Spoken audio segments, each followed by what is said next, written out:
Shall we start now? Yeah. Okay. Yeah, we can. Good afternoon. It's my pleasure to welcome you to Room 3 of the first International Conference on Education 2024. My name is Dr. Nanda, and I am honored to serve as your moderator for today's session. We have an exciting lineup for presentation that reflect the global advancement in education, technology, and blended learning. Our presenter will be sharing cutting-edge research, innovative teaching methodologies, and their experience in enhancing learning outcome for students worldwide. The topic we will explore today span instructional design, digital entrepreneurship, language education, and much more. Before we begin, I kindly remind everyone to ensure your microphones are muted when not speaking, and feel free to engage with the presenter through the chat for any question. We'll have Q&A session after each presentation. Okay. Without further ado, let's kick off our first presentation of second session, titled An Analysis of Speech Act in James Joyce's The Dead by Mr. Saurabh Khan. Mr. Saurabh Khan, you can present now.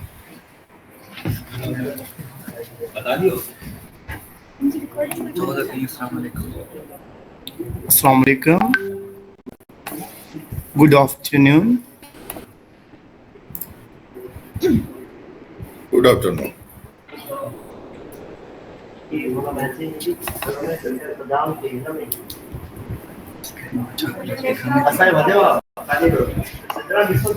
Hello, my screen is visible for. Yeah.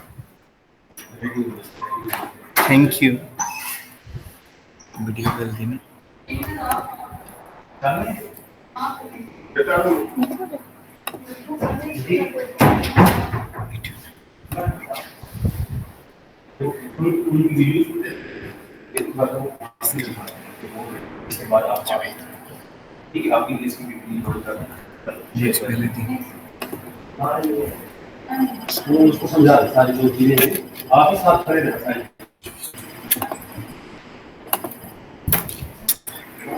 So topic is an analysis of speech acts in the short story of James Joyce, The Deed. So the introduction of the topic. James Joyce, The Deed is one of the most critically acclaimed short stories in the English literary canon. Beyond its narrative elements, the story's depth lies in the substance, in conversations, in how language is used to construct and disconstruct meaning. By applying the framework of speech act theory, first developed by J. L. Austin and later refined by John Searle, this research explores how characters in the deed use language not just to convey information, but also to perform actions and evoke deeper emotional and psychological responses. So, as a question, how do various speech acts functions in the deed? To reveal underlying tensions and unspoken emotions among the characters, particularly Gabriel's Conray. So, speech act theory divides utterances into three categories. First, locutionary acts, and perlocutionary acts. So the locutionary act means the basic act of producing sounds in words. Locutionary act, the intention behind the utterances. Perlocutionary act, the effect of utterance is on the listener. So his methodology, what type of methodology has been used to collect the data? So this research utilizes a collective a qualitative approach applying speech act theory to detailed textual analysis of Joyce's The Deed. It involves identifying instances of speech acts and categorizing them into types. By examining these dialogues, the research highlights how Joyce uses both direct and indirect speech acts to create emotional depth and complexity in his characters, particularly focusing on the protagonist, Gabriel Conway. So analysis of the speech acts means the speech act which has been used in the stories. There's expressive, directive, and representative speech acts. So analysis of the expressive speech acts. Expressive, which conveys the speaker's psychological state, are used extensively in the debate.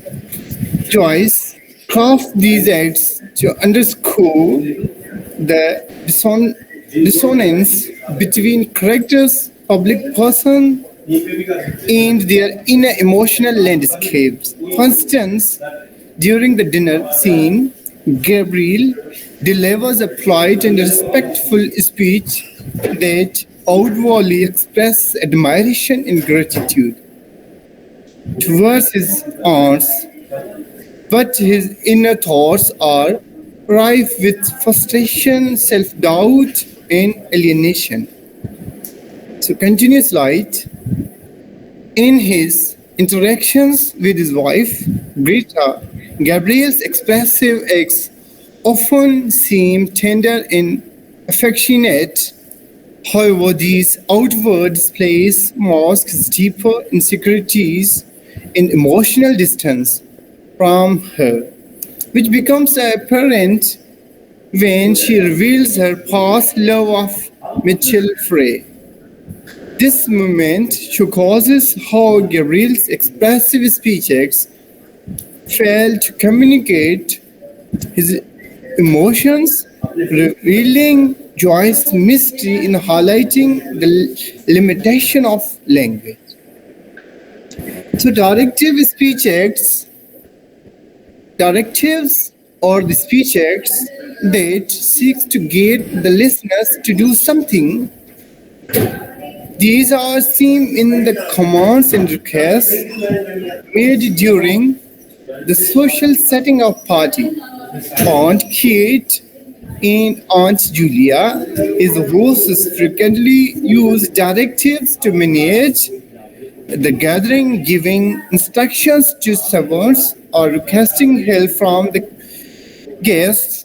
However, Gabriel's most significant directives act occurs in his interaction with Greta towards the end of the story, where he attempts to draw her attention away from her emotional memories of Mitchell Frey and back to their marriage. So, representative speech acts.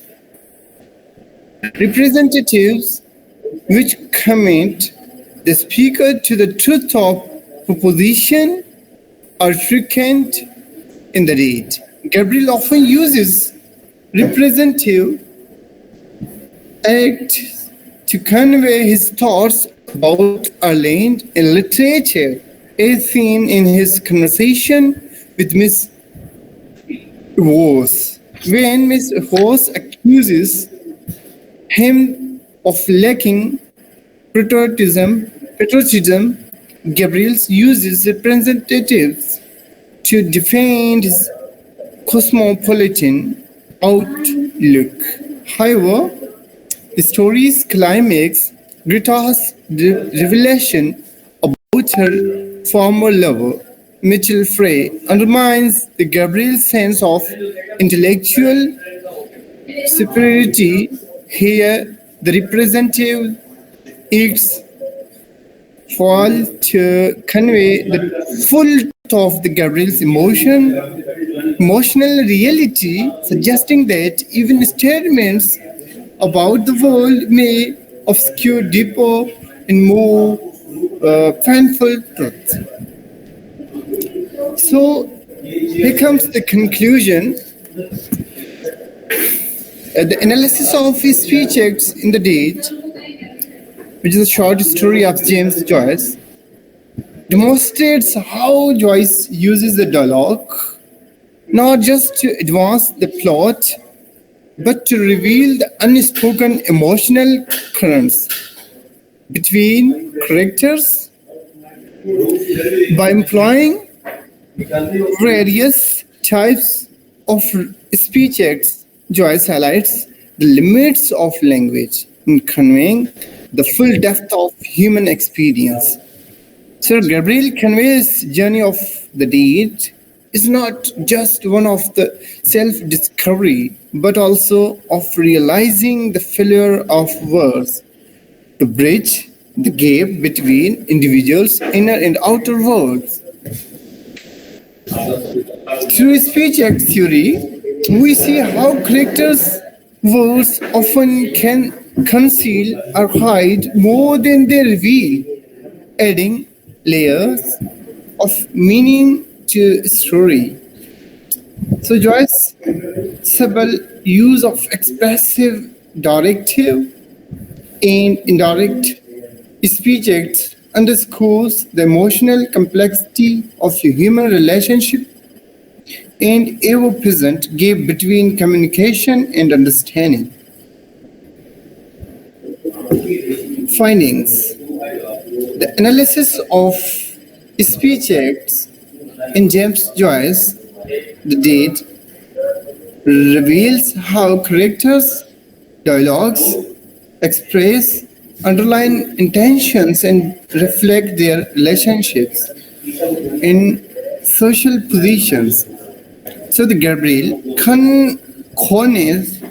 Conrad's speeches, particularly his dinner speech and final monologues, his monologue show locutionary acts of assertion and reflection, revealing his internal struggles. Greta's revelation about Mitchell's Frey illustrates how locutionary acts affect Gabriel's perception, leading to his emotional awakening. Overall, the speech acts highlight themes of communication, isolation, and self-realization within the broader social and existential context. Thank you. Okay, congratulations and well done to presenter, Mr. Khan. Thank you. Thank you. Okay, this presentation analyzed the use of speech act in James Joyce's short story, The Dead. It focuses on how linguistic interaction reflect character, intentions, and contribute to the story theme of communication and isolation. Okay, if any question, you may ask Mr. Khan.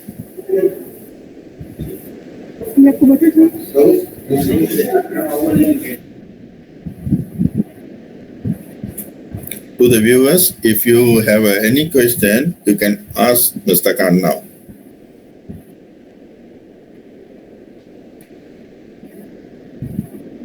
If no question, we will now move on to the next presentation. Next, we invite Ms. Adila to provide her presentation on feminist reading of Elif Shafak's Honor. Ms. Adila, the floor is yours. Please stop sharing, Mr. Khan. Ms. Adila.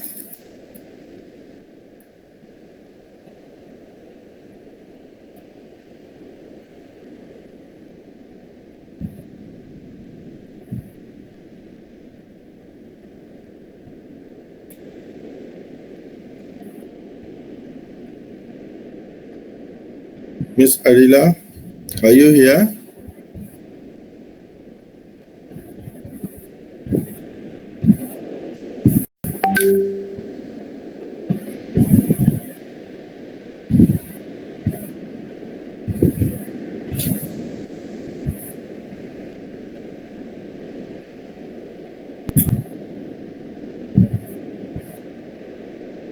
I can't hear you, Miss Adila. Can see your slides here.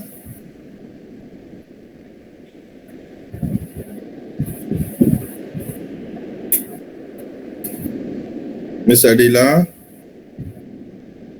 please unmute your microphone.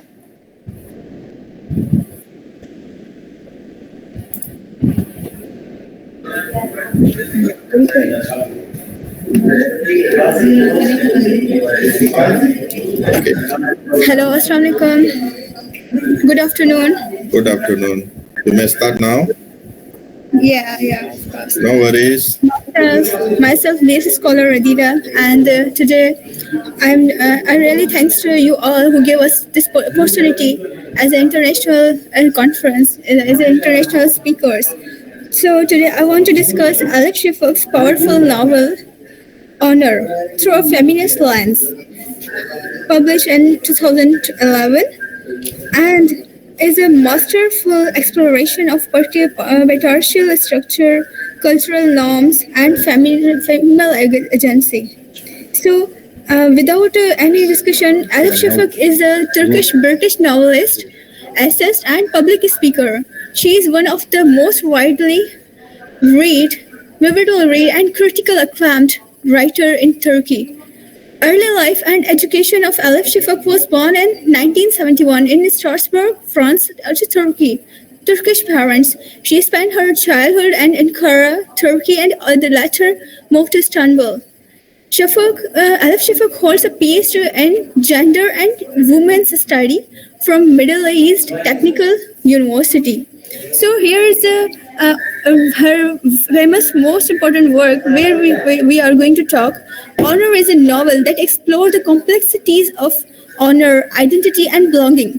This story revolves around the family and a Turkish mother and her family struggles with honor, like cultural traditions and personal identities.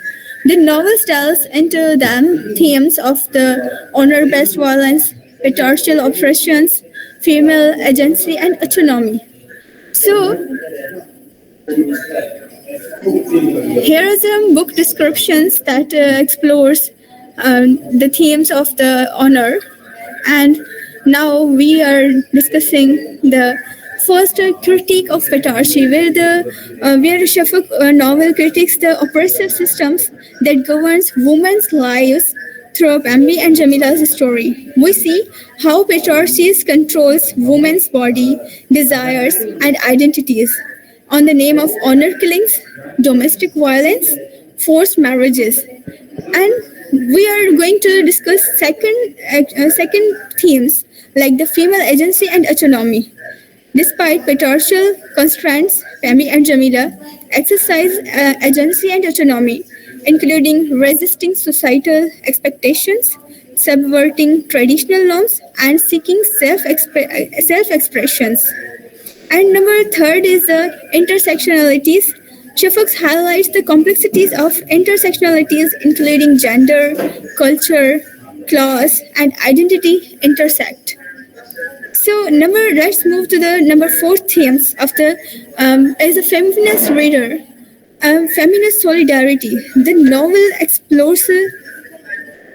novel emphasizes the power of feminist solidarity, women supporting women, just like collective action against patriarchy.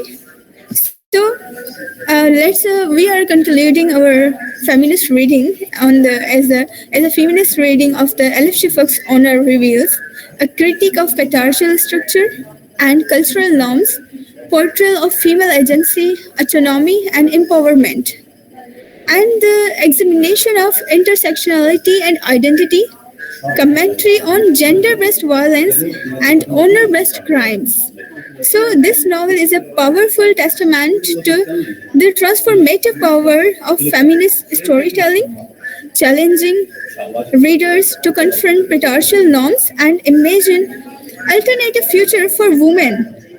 It celebrates women's stories and experiences, challenges traditional gender roles, and calls for collective actions towards social justice. Thank you. Slide उधर भी change करना जो पढ़ complete Thank you.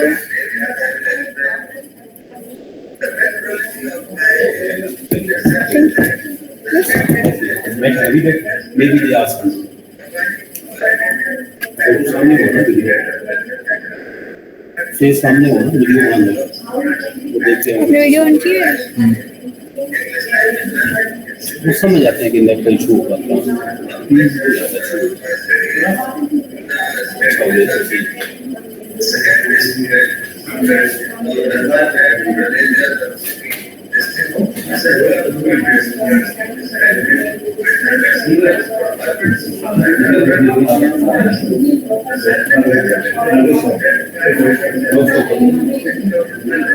Online है sir वो बात करें लेकिन उनकी म्यूट है. वीडियो आ रही है तो वो हाँ. This is all from us thank you अल्लाह हाफिज़ ये बोल Thank you. Allah Hafiz. Any question? Okay. Thank you.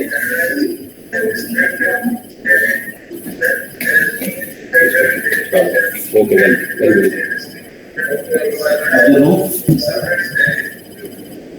पारत मन म्यूट कर छली पर बोले जे के माने वोकलाइजेशन दे ना वर्बल माने बेस साइड लोगों ने म्यूट कर दी थी लेकिन ये बात ना तो मुझे समझ आ रहा था ये क्या कह रहे हैं.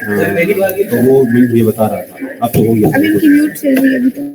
देखें अनम्यूट करें बता दें उनको सॉरी मतलब Assalamu alaikum sir, how are you doing? It was unmute. Still. Assalamu alaikum sir, how are you doing? I hope you hear me sir now. Basically I can't hear you. You have muted your microphone sir. Okay. Yeah. Next, we invite Mr.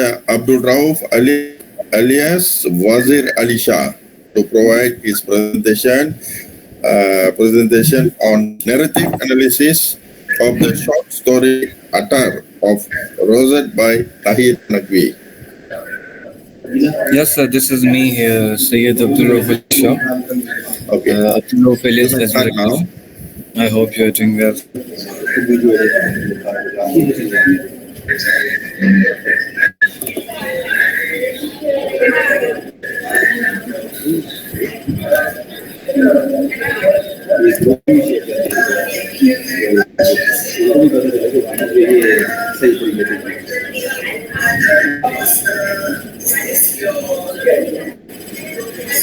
I hope my PPT is visible to everybody.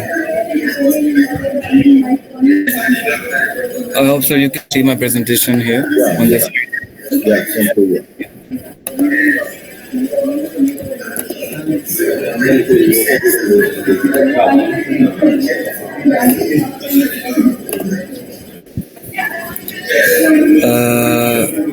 Basically, I'm very glad to have this opportunity to present here on this first international conference. And today I have chosen a topic, a narrative analysis of Attar of Roses by Tahir Naqvi. A narrative analysis, we consider it a qualitative research method, a method that is used to understand, interpret the stories people tell from all different experiences, from all different events or any social phenomena or backgrounds. The method is quite famous in psychology and anthropology and sociology. Basically, what happens, this method is really rich, and this provides very much of the information that is important for our experiences and for our knowledge to enhance. The key aspects of this are why I chose the narrative analysis for this story. Because what I understand is that during the narrative analysis, we get a deep understanding of human experiences. We understand cultural richness. Like a narrative analysis allows researchers to delve deeply into how individuals interpret and make sense of their lives. It captures more personal experiences, emotions, and perspectives that might be missed through the quantitative approach. Conceptual richness. Unlike structured data, a narrative analysis offers rich, detailed descriptions of events, providing insights into not just what happened, but how and why it was experienced that way. It reflects the broader social, cultural, and historical context influencing individual stories. One other thing is that identity construction. We all can see that. Identity construction. People use narratives to shape and express their identities. Narrative analysis helps researchers explore how people present themselves, handle changes, and reflect on their roles in society through storytelling. Social and cultural insights are also present in this. Through analyzing narratives, researchers gain insight into societal norms, values, and power dynamics. Narratives often reveal how cultural and social structures shape individual experiences and perceptions. Plus, it also offers a research flexibility. Narrative analysis can be applied in a variety of disciplines. I mentioned it earlier. So that's the reason I chose this method over other methods. Overall, I consider narrative analysis a help in understanding human life, cultural richness, and diversity in everyday life. But why Tahira Naqvi? Why I chose this writer from Pakistani authors? Because one thing is that Tahira Naqvi is an important figure here. Like it's contemporary in South Asian literature, particularly for her work as both writer, translator. A few reasons are that she is a voice for women. Naqvi's stories often center on the lives of women. Particularly in context of Pakistani society, she gives voice to their struggles, their dreams, their resilience, highlighting their experiences in particular environment. Her work resonates with themes of identity, gender, and the traditional roles, shedding light on women's inner lives. Okay, she just not only covers women, but she puts a light over them. We also see cultural insights in that through her writing. Naqvi provides readers with an intimate portrayal of life in Pakistan. Her stories explores everyday realities, families, relationships, societal pressure, cultural norms, in a way that brings nuances to the depiction of Pakistani culture. This is significant for readers unfamiliar with the region, offering them a deeper understanding of its societal complexities. One major reason is her literary style.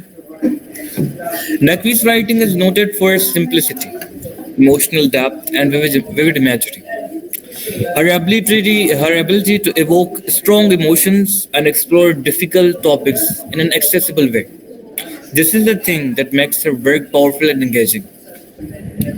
She has also many of translation works. During literature review or doing some research on her, I have like got a chance to have an eye on her translation works. In addition to that, she has like such an author like Sadhya Sanmanto, Ismat Chuktai into English. She has just translated them.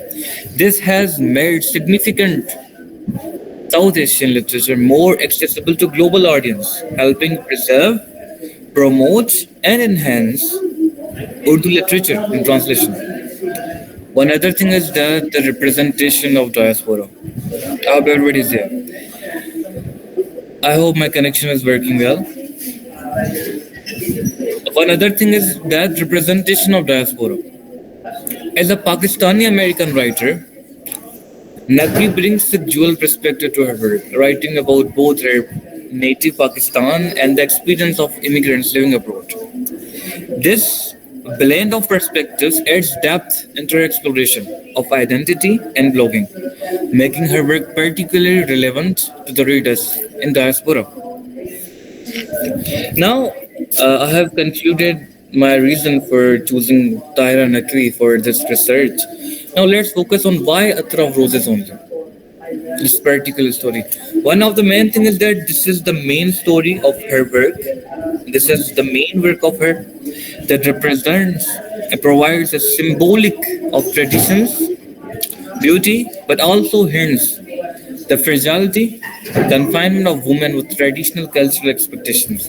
Through her stories, Nakvi highlights how women navigate these expectations while dealing with personal and societal struggles. So now, one more thing that I want to say is that she provides a deep eye on old Pakistan. Basically, even now in this like modern Pakistan, we have seen a kind of revolution here. But in old Pakistan, these kind of like theocratic thinking were very famous. She just provided a kind of thinking in her own stories, a feminine perspective over the issues. She just mentioned all of the issues that a female face in Pakistan, and she gave a feministic perspective over all of those, and just covered it in such a way that we can interpret even today, understanding that what was the conditions back then at that time. One more thing I want to say is that this is the best work of author because she gave this title to the whole book. She published a whole book, but only chose this as a title. Atar of Roses, from the Atar of Roses and other short stories. This not only has some significant meaning, but also has hidden meanings inside it that we have to cover during our research. And we covered it also. And we know now that the Tahira Nakvi not only focuses on this feministic perspectives, but also focuses on the male perspectives also. She has highlighted the male problems as well. Despite the societal norms, shown female problems, male problems, societal norms, cultural norms, and also many of the different aspects that we have covered and found out. Like one more thing is that a constructive criticism, she provides a deeper insight into the cultural knowledge with a constructive criticism that we can improve, and we have improved that actually.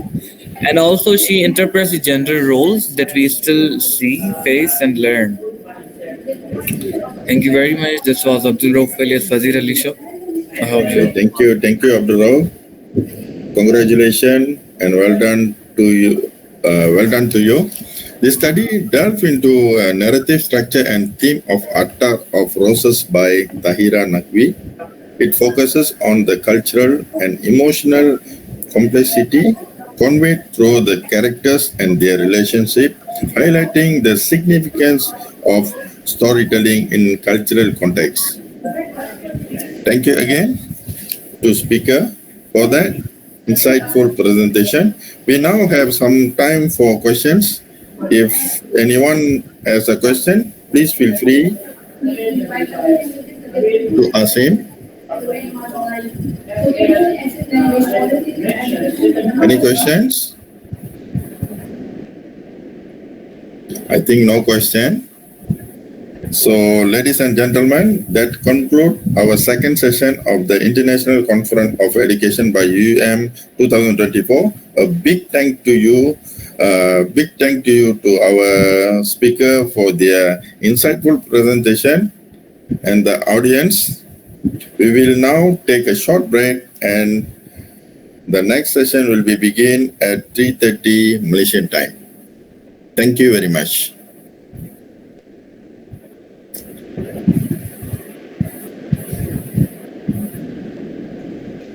You may leave this link now. Thank you.